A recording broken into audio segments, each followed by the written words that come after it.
Good morning ใหม่สุงกลางไหน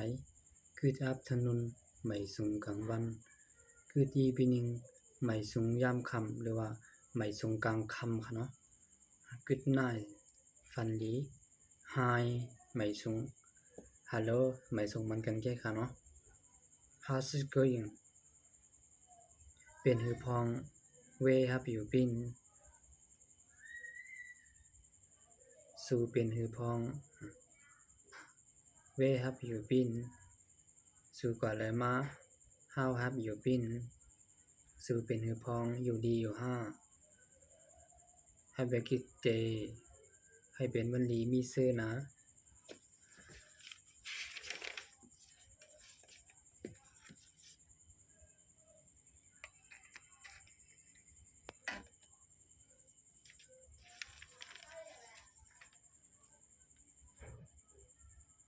Have you had breakfast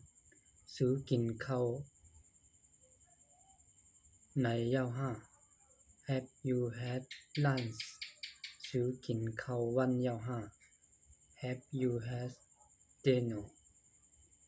สู่กินข้าวค่ำยาวห้า Have you had your meal สู่กินข้าวยาวห้า Yes I have เฮากินยาวๆ No I haven't เฮาไปกินหรือว่าไปไล่กินค่ะเนาะ